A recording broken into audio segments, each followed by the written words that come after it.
மனமே நீ வருத்தம் கொள்ளாதே, வீணாக நீ கலக்கம் கொள்ளாதே.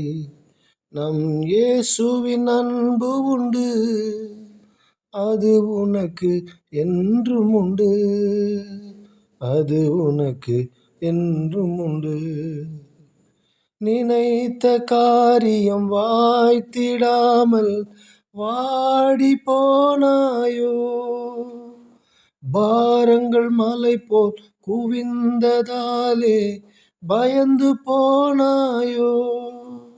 நம் இயேசுவின் கரங்களே அதனை இனி செய்து முடித்திடுமே. Oh my Lord, praise the Lord. Oh my Lord, praise the Lord. மனமே நீ வருத்தம் கொள்ளாதே,